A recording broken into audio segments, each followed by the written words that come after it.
दिल्ली में केंद्रीय वित्त मंत्री निर्मला सीतारमण की अध्यक्षता में जीएसटी काउंसिल मीटिंग की 92वीं बैठक हुई। सरकार ने इसमें कई बड़े फैसले लिए हैं और सबको जिस फैसले का इंतजार था वो ऑनलाइन गेमिंग पर लगने वाले जीएसटी को लेकर था और सरकार की ओर से कंफर्म हो चुका है कि ऑनलाइन गेमिंग, घुड़दौड़ और कैसीनो पर 28% जीएसटी लगेगा और इस फैसले से सरकार पीछे नहीं हटने वाली। कैसीनो वाला मुद्दा बेहद अहम रहा। इस पर जीएसटी के फैसले से क्या होगा ये हम आपको इस रिपोर्ट में बताने जा रहे हैं। बैठक की अध्यक्षता करते हुए वित्त मंत्री निर्मला सीतारमण ने कहा कि ऑनलाइन गेमिंग का मुद्दा दिल्ली के मंत्री ने और कैसीनो का मुद्दा गोवा के मंत्री ने उठाया था। दिल्ली के मंत्री की चिंता थी कि टैक्स लगाने से सनराइज इंडस्ट्री खत्म हो जाएगी। हालांकि इस फैसले का विशेषज्ञों ने स्वागत किया है, लेकिन कुछ मुकदमेबाजी हो सकती है। जीएसटी काउंसिल की 92वीं बैठक के बाद उन्होंने बताया कि कम से कम 18 राज्यों ने ऑनलाइन गेमिंग और दूसरी चीजों पर जीएसटी लगाने के लिए संशोधन पारित किया है, जबकि 13 ने अभी तक ऐसा कुछ भी नहीं किया है या इसके लिए अध्यादेश जारी नहीं किया है। वहीं दिल्ली और छत्तीसगढ़ समेत कई राज्यों ने भी ऑनलाइन गेमिंग कंपनियों पर टैक्स और भेजे गए नोटिस का मुद्दा उठाया।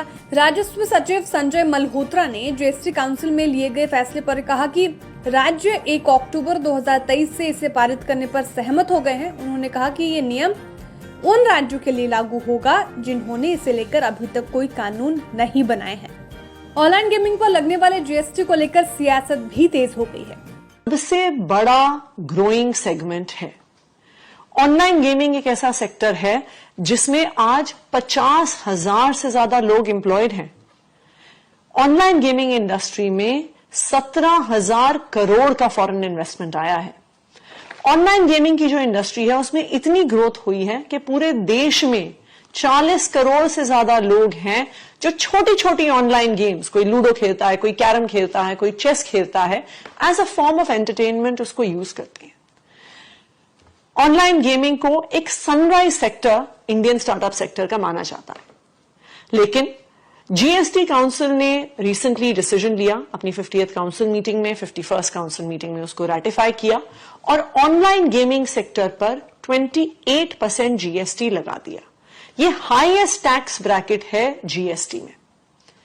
दिल्ली ने इसका विरोध भी किया। दिल्ली ने इसका विरोध इसलिए किया क्योंकि ऑनलाइन गेमिंग कोई लग्जरी सेक्टर नहीं है। ये बेटिंग, गैम्बलिंग, हॉर्स रेसिंग की तरह नहीं है जो एक सर्टन रिच लोग ही, बहुत ही रईस लोग ही उस सेक्टर में इन्वॉल्व होते हैं। आज आप देखिए कि बहुत सारे लोग देश भर में टियर 2 सिटीज में, टियर 3 सिटीज में एंटरटेनमेंट के लिए कई प्रकार की छोटी छोटी गेम्स ऑनलाइन गेमिंग वेबसाइट्स पे खेलते हैं। दूसरी बात, अगर एकदम से एक इंडस्ट्री में 28% टैक्स लगा दिया जाता है तो उस इंडस्ट्री को बहुत ज्यादा इंपैक्ट पड़ता है। अगर जो लीगल ऑनलाइन गेमिंग इंडस्ट्री है उसको हम इतना ज्यादा टैक्स करेंगे और वो इंडस्ट्री उससे खत्म हो जाती है, बहुत सारे स्टार्टअप्स बंद हो जाते हैं। So we are also opening ourselves out to the illegal online betting and gambling industry. लेकिन फिर भी जीएसटी काउंसिल ने यह डिसीजन लिया। अच्छी बात यह थी कि जीएसटी काउंसिल ने यह भी डिसीजन लिया कि हम 6 महीने के अंदर अंदर 28% के टैक्स को रिव्यू करेंगे। अगर इससे सेक्टर में बहुत ज्यादा डाउनफॉल आई है तो उसको रिकंसिडर करेंगे। 1 अक्टूबर से ये 28% टैक्स लागू होना था, लेकिन उससे पहले ही जीएसटी काउंसिल के डीजीजीआई ने सारी ऑनलाइन गेमिंग इंडस्ट्री को पिछले 6 साल के लिए 1.5 लाख करोड़ के टैक्स इवेजन नोटिस भेज दिए। दिल्ली की मंत्री आतिशी का कहना है, ऑनलाइन गेमिंग वो क्षेत्र है जहां 50,000 से ज्यादा लोग कार्यरत हैं। स्टार्टअप क्षेत्र में ऑनलाइन गेमिंग को एक उभरता हुआ क्षेत्र माना जाता है, लेकिन जीएसटी परिषद ने हाल ही में एक निर्णय लिया और ऑनलाइन गेमिंग पर 28% जीएसटी लगा दिया। इस उद्योग पर भारी असर पड़ेगा। जीएसटी परिषद ने इस क्षेत्र की कंपनियों को पिछले 6 सालों में 1.5 लाख करोड़ रुपए के कर चोरी के नोटिस भेजने का फैसला किया है। ऑनलाइन गेमिंग क्षेत्र को दिए गए नोटिस को वापस लेने की मांग की जाएगी।